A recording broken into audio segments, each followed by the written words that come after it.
There's a stylish range of Renault SUV hybrids, including the Austral, Captur and Symbiose. Packed full of really innovative and intuitive tech, designed to enhance your driving, it can give up to 1,100 kilometres in range from a full tank.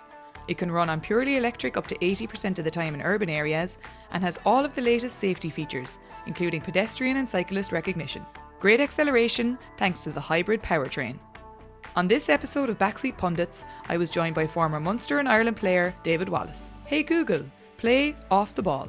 You are very welcome to our newest episode in the installment of Back Seat Pundits. Thanks for having us in Limerick today, David. Great to be here, yeah. Thank you for coming down and visiting. I'll be using you now as the tour guide. You'll be responsible for all the navigation going forward. I'll do my best, You were just saying that you're back from skiing, almost missed the Super Saturday to end all Super Saturdays.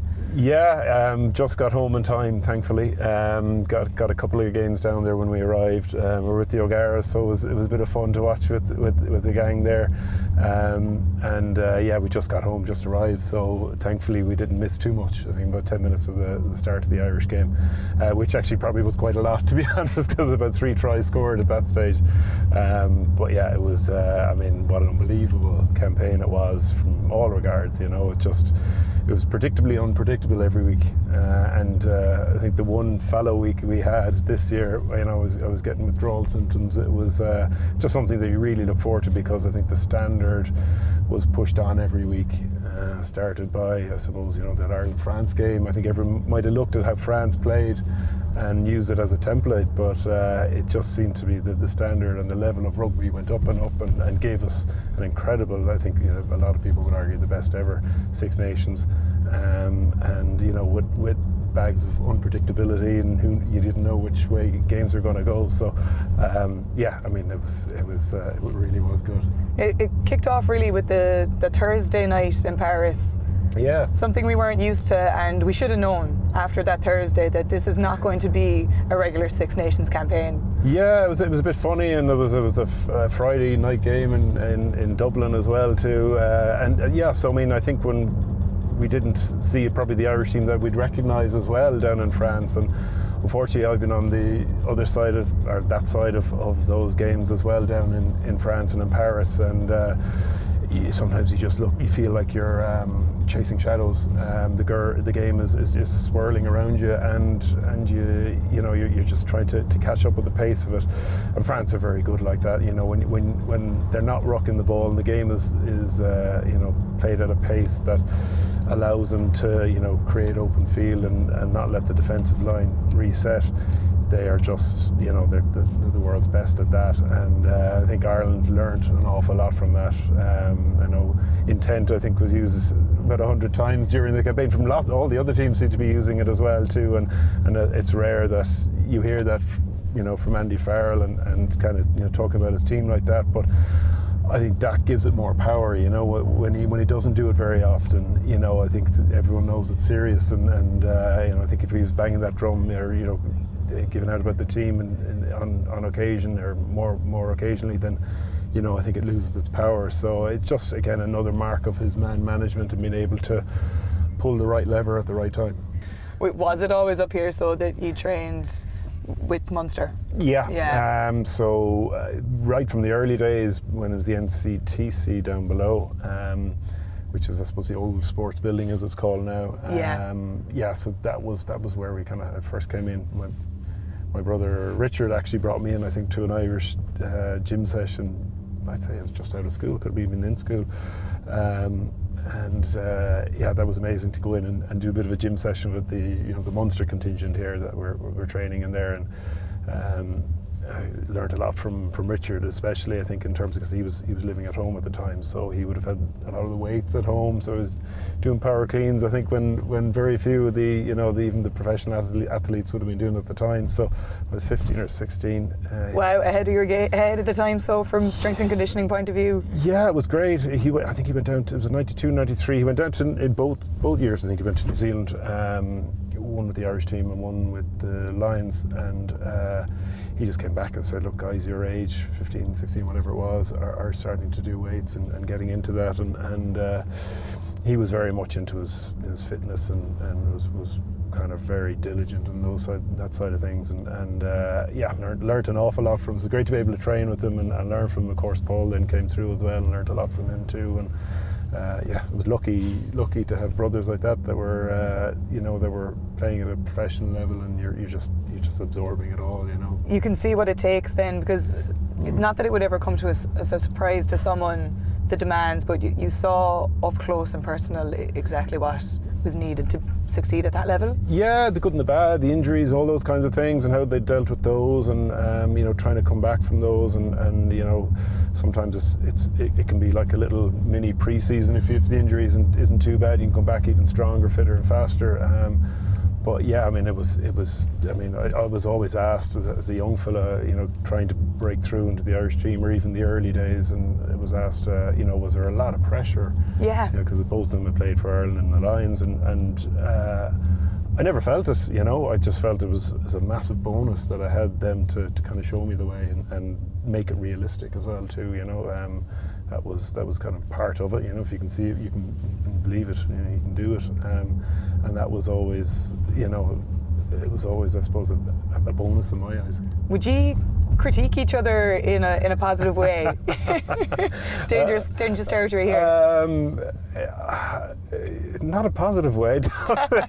Christmas dinners are always fun. I remember the lads used to be over in Saracens, and I was trying to get through to Munster. I got onto the team. I'd play the Interpros, and they might be benched for the European Cup games. It was kind of, I suppose, 97, 98. A couple of years of that, where I was kind of not floundering, but not really bursting through. And they were obviously come home, and they were heading off the following day or that evening, sometimes to play a St. Stephen's Day game. But they would just be slagging me about getting splinters in my arse and whatever. But so yeah, it was great actually. That 99-2000 season, we got Saracens in our group, and they were a Galactico team. The likes of Linus, Francois Pinard, just to name a few.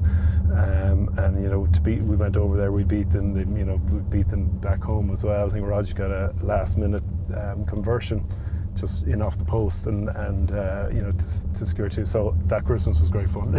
Bragging rights for yours. That was really good. Yeah. So, but look, like the swings and roundabouts is always something that they have over you, and but you got to get your slag in when it counts. When we fell to France, the first game of the Six Nations, we thought maybe our rugby team was in disarray, and there was nearly a national outcry of, are we at the end of the massive trajectory that we'd seen? Did you ever expect that we'd be chasing for the title on Saturday? I don't think you'd ever say no with this team, but certainly it was a real nadir in terms of where we were. It wasn't only the French game, and I suppose the performance of the French game. It was, I think the Ireland 15 team or A team or whatever you want to call it, got a severe punishing from the England team in Thomond Park in the 20s, had a big loss, and everyone was going, oh my God, the senior team, all right, we've injuries, but it doesn't look like we've the strength and depth. The 20s, is there a crop coming through? And yeah, just everyone felt that like Irish rugby was on its knees a little bit, and of course, I said a week is a long time in rugby, and I think just the reaction that Farrell was able to get from the team was phenomenal, and you could see, or maybe the few injuries, guys are back in camp, and there's a new, you're learning new calls and all that. Maybe there's a bit more focus on the detail rather than the intent, or how you're actually going to do things. And I think it was one of the big things we learned from Padraig Harrington. I'd say that again. It was one of the big things we learned from Padraig Harrington. He came into us before the 2009 I suppose Six Nations, where we thankfully we got a Grand Slam. He described really eloquently, how there's kind of two sides to the brain. One is to do with the detail, and one is to do more of the emotional side, and how he always got wrapped up in the detail. when he carried that into kind of the the weekend and his focus on the details. So you learn to kind of put that to a side on the kind of Thursday and just focus on the emotional, the field side of things. And I think that's maybe a little bit what Ireland learned as well. It's more the intensity and the intent of what they're doing and how they're doing it rather than what they're doing. Because when everything's new, you're worried about, I'm not in the right position, I'm going to mess up a call or whatever. But when it becomes a bit more second nature, then you can just focus on how are you going to do it, how are you going to run that line, your timing, your pace, your intensity, and that. So yeah, look, I think that was probably the one thing that was missing, I guess, a little bit against France, and we're not used to seeing it, as I said. And we definitely saw that at the game on Saturday against Scotland. Would you say it was our best performance of the campaign, even more so than Twickenham? Yeah, I think so. I think England, all right, they kind of, they obviously pulled a massive performance out against France. But, I think the Scottish team had been playing very, very well. We saw how well they can play against France, and I think the way they played again against Ireland, they were playing like it was a cup final too. They actually had played very well. So I think the way we performed, just how clinical we were, I think, our passing, which I think over the last couple of years was just a little bit off in terms of our timing and in terms of overrunning plays and maybe not being as accurate as we were 2-3 years ago. I thought our passing and our skill level right throughout the campaign got so much better and was back to probably the best it's ever been. So I would say the Scottish game typified that.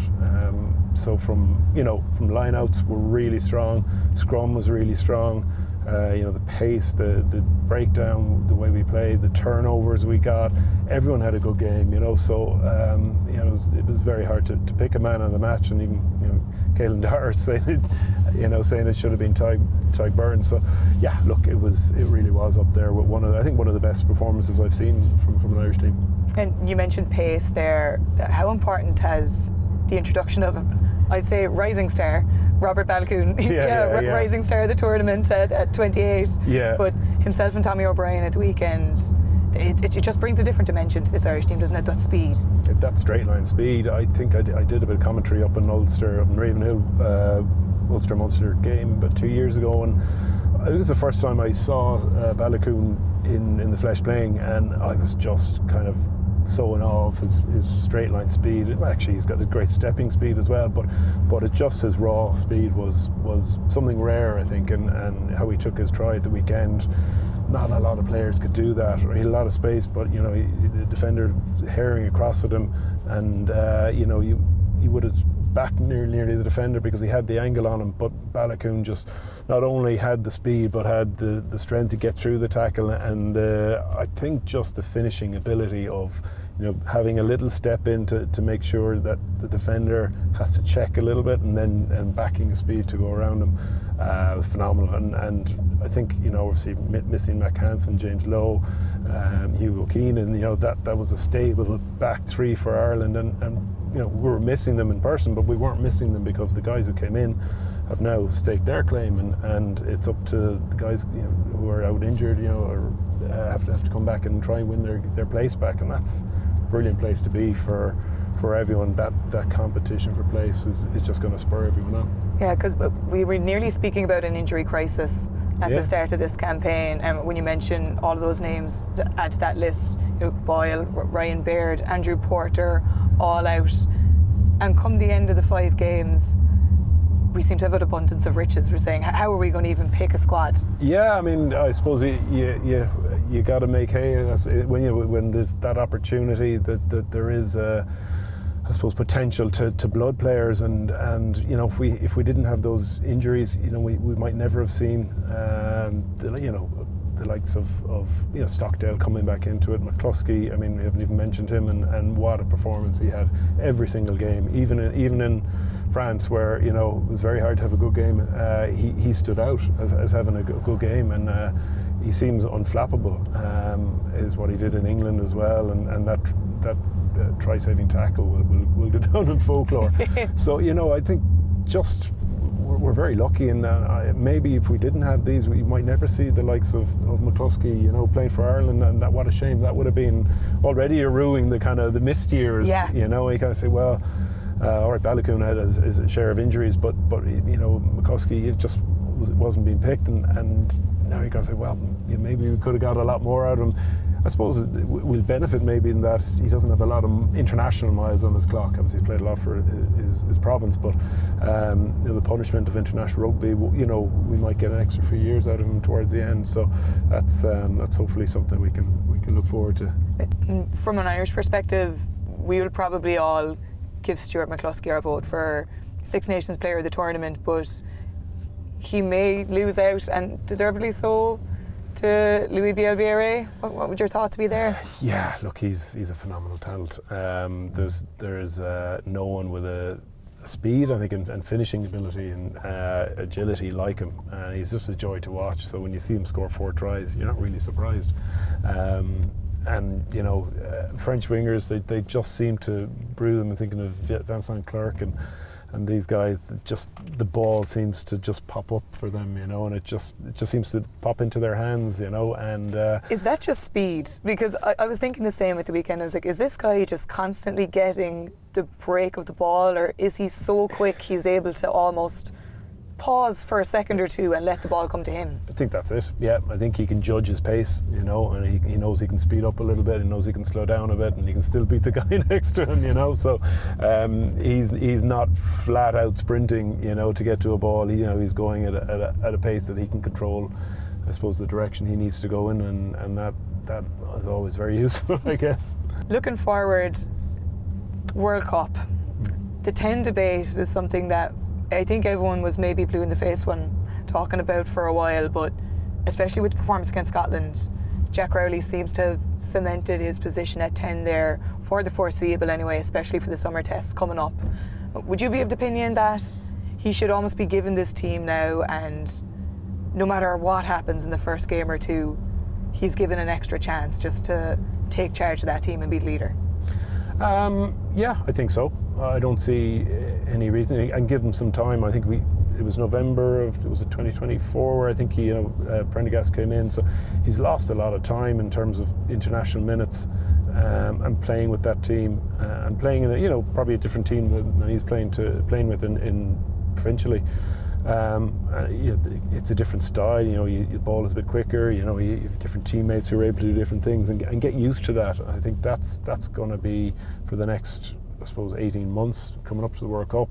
I think he should be given more time, because he's probably missed a bit. I think, look, I've no doubt they'll be trying to give everyone a little bit of time, and Prendergast will get time as well too. And maybe during the Nations Championship there'll be opportunities there. Because obviously going to a World Cup, you're going to need 2, possibly 3. Good to see Frawley back in the mix as well a bit too, and playing well. As I said, he came in, and he might get more opportunity now in Connacht as well to play at 10. So that's going to be another interesting. When you take a look at, say, from the Sam Prendergast side of things, and I know he is still so young, but now he's going to be also battling out with Harry Byrne at Leinster.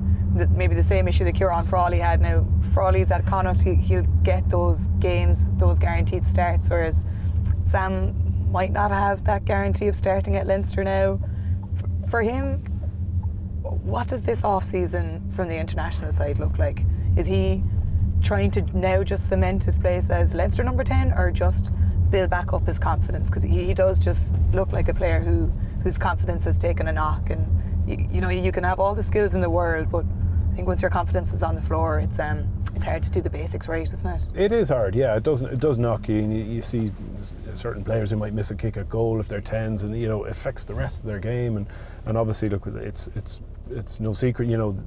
Is a question mark over his I suppose his defence technique and his intensity in that as well too, and physicality. So I mean that's something that he's going to work on, and it probably does drag the rest of his game down.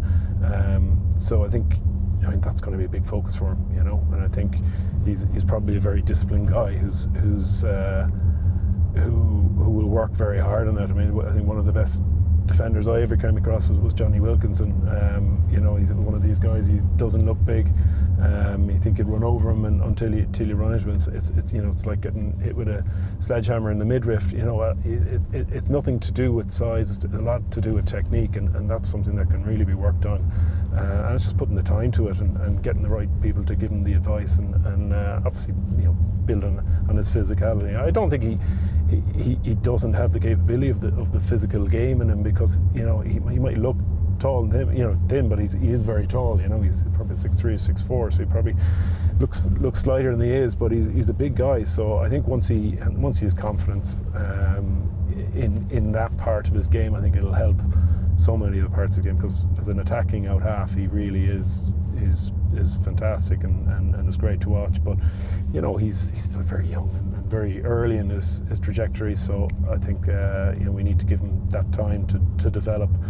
And I think this, I suppose, Jack taking over is a little bit like Ireland with their injury woes. It's an opportunity, and I think he's going to be able to take this opportunity to say, right now I need to go away and look at my game and really figure out how I'm going to drive myself on. It's like losing a game. You always critique yourself a bit more and you learn a lot more. I think when you're dropped, you do a lot of self-evaluation, and I'm sure that helped Jack Crowley in the last year or so. I think he's gone away and looked at his game and worked on his game, and I think that's helped him. Your family is history makers with the Lions tours. Only 3 brothers to ever play for the Lions. Yeah, it's I suppose it was something I didn't realise until I got down there and played my first game. I did a press conference after it, and they said it to me, and I was, I was elated to be there and just get called up as a young fella. But to find that out and it hasn't been beaten today, but no doubt it will at some stage. But yeah, look, it's a special place in our family's heart as the Lions. Richard was the first one to go on a tour in '93, and Paul obviously won a Test series against South Africa in '97. Look, just it I suppose means a lot to us, I guess. The Lions hangover then is something that was spoken about a lot coming into this series, and whether or not we were just using as an excuse. What do you think of it? I think again, you look at facts. France tend to win the Six Nations the year after a Lions series. Look, there's a few. It's not. We say hangover is probably a good way to describe it, but it's kind of multifaceted. Really, I think it's not just fatigue. It's I suppose there's a mental fatigue and there's a physical fatigue a little bit, but also you're out of kilter, you're out of sync with your other teammates. You're on an extra long tour. So you're coming back, and they're already, probably finishing the pre-season, and you're looking at, and you're on holidays, and you're kind of saying, well, these guys are getting fitter and faster, stronger. They're going to come back and play us for rugby, and they're going to be way ahead of us. But also, your pre-season tends to get, condensed a bit, so you don't get that full pre-season that you would normally, that 8-9 weeks, whatever it's going to be. It's 3 or 4 weeks, and you kind of rush back into it. So you're not physically, you're not building on the year before, and you're coming back a little bit undercooked. You're playing catch up then in terms of the rugby side of things as well. You feel a little bit rusty. So it's kind of no surprise, I think, that maybe it took to later parts of the Six Nations for Ireland to kind of really reach their peak, and these guys to I suppose to build on their fitness and that during the Six Nations. And that's probably one of the really good things we saw as well, was we didn't pick up too many injuries. We started with a lot of them, but as it went on, there was only maybe 1 or 2 injuries, Lowe and James Ryan possibly, that so we didn't pick up those soft injuries. How they were managed and how they're kept fresh and how they looked really fit and on point, I think is a credit to not just Farrell, I think all the S&C team as well that is really successful from that point of view. And we are just pulling up by Thomond Park now. Does this drive bring a lot of memories back for you? Yeah. Look, I mean, it's a very special place. Not only for, I suppose, the games. I was fortunate enough to play there, but just going with my family, my mum and dad to games there. I was at the first Swansea European Cup game there when I was in college, and seeing the the great games of old. You see Gary Owen playing there, or Shannon, Munsters, and the place is thronged. Munster Cup finals, and just remember going with friends and sitting on the bank and sunny days in May or April or whatever it was, and just enjoying the whole atmosphere. And as I said, it was a religion in Limerick.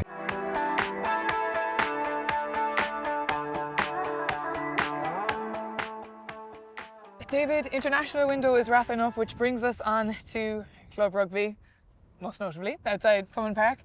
It's been a bit of a topsy-turvy season for Munster so far, hasn't it? Yeah.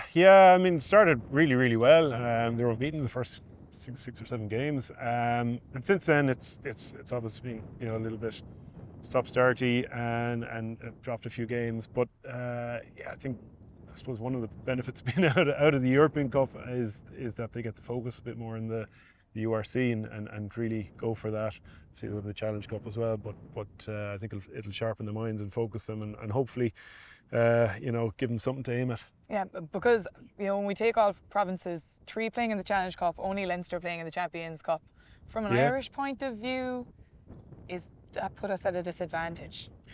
I don't know. I mean, I think we look at Ulster, and even though they're not in it, they seem to be performing really well. So I don't think so. I mean, you've got to use it as maybe a fallow year and say, right, we're going to drive on standards and use that maybe extra time. I'm not sure if there's extra time, but to try and push guys and develop players. Maybe the Challenge Cup is a tournament where you could see it as maybe a bit of a development as well and push guys on. I'm not sure if they'd like me to say that, but certainly will give opportunities there. But yeah, I think it'll help them sharpen the mind. Plus, I think a lot of them are very close to that international squad as such, as we were saying, and I think they'll be really relishing trying to break into it. And there's enough of the young guys coming through, like Gleeson, Rowan Quinn, Thomas Ahern, those kind of guys who are just a hair's breadth away, and they'll really be pushing on. See the success that the Triple Crown that the guys in Ulster have come in now, and it'll push them on, I think, hopefully to drive on their development. Yeah, we spoke about Edwin Adogbo earlier. His brother Sean just signed a new 2-year contract with Munster as well. Yeah. There is a lot of talent coming up, but do we think we just need to be a little bit patient with this side?